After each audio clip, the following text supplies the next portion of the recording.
stop scrolling right now, because what you are about to witness is the exact moment when history paused, destiny trembled, and a single decision began shaping the fate of an entire civilization.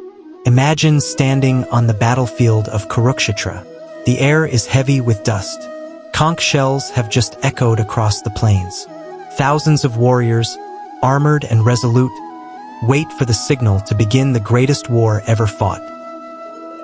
Sanjaya said, Drashtva tu Pandavanikam vyudam Duryodhanastada Acharya mupsangamya Raja vachanam ravit. Sanjaya said, King Duryodhana, after seeing the army of the Pandavas drawn up in military formation, approached his teacher Dronacharya and spoke these words. This is not just a verse. This is the psychological beginning of the Mahabharata war. Duryodhana had always believed the throne of Hastinapura belonged to him. From childhood, rivalry with the Pandavas burned within him like a silent fire. He had wealth, influence, and one of the largest armies ever assembled. Great warriors like Bhishma, Karna, Kripakarya, and Ashvatthama stood on his side. On the surface, victory seemed inevitable.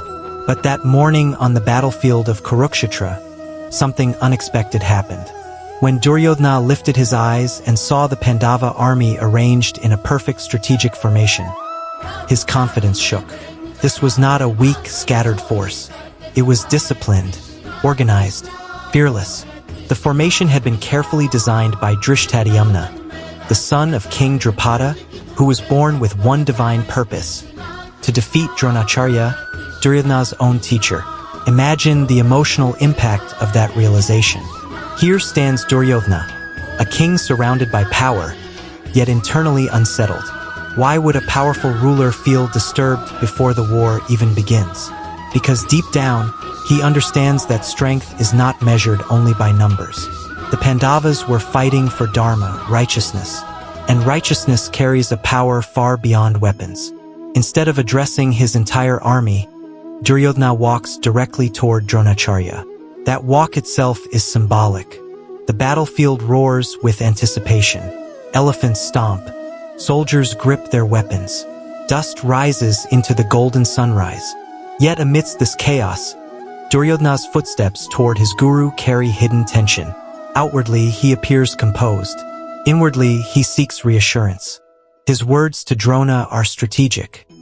He respectfully addresses him as Acharya, but he immediately points out that the Pandava army is skillfully arranged by Drona's rival's son. This is not random information. It is a subtle psychological move. Duryodhana wants to ignite Drona's pride. He wants to ensure his teacher fights with full commitment, without emotional hesitation toward the Pandavas, especially Arjuna, his favorite student.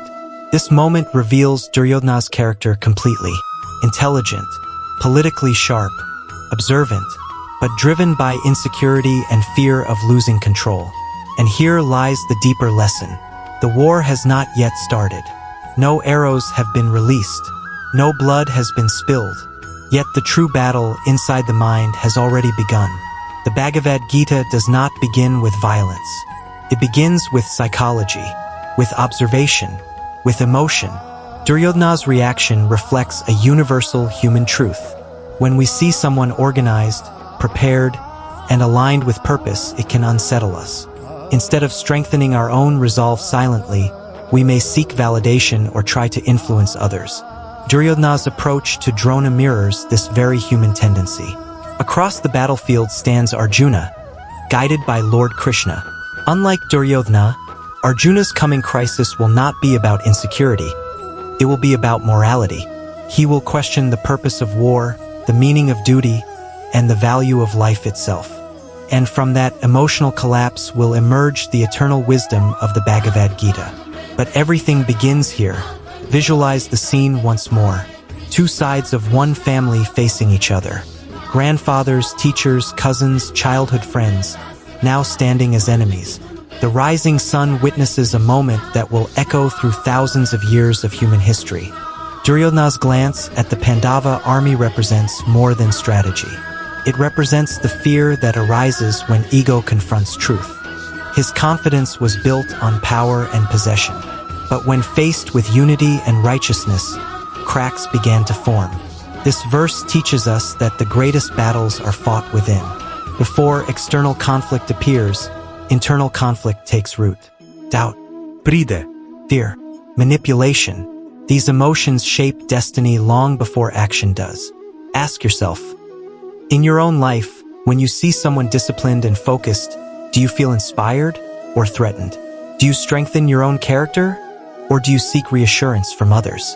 Kurukshetra is not just an ancient battlefield in India. It is the battlefield of every human heart. This single verse sets the stage for divine transformation. It shows that even the mightiest king can experience uncertainty. And sometimes the path to downfall begins not with weakness, but with ego refusing to acknowledge truth. As the story unfolds, Lord Krishna will speak words that guide humanity for eternity. But before divine wisdom emerges, human insecurity takes the spotlight. And that is why this moment matters. Because before the conches sound again, before arrows darken the sky, before history changes forever, there was a glance, a walk toward a teacher, and a king who sensed that destiny was no longer entirely in his control. Stay with this journey, because what follows next is not just a story of war. It is a revelation about life itself.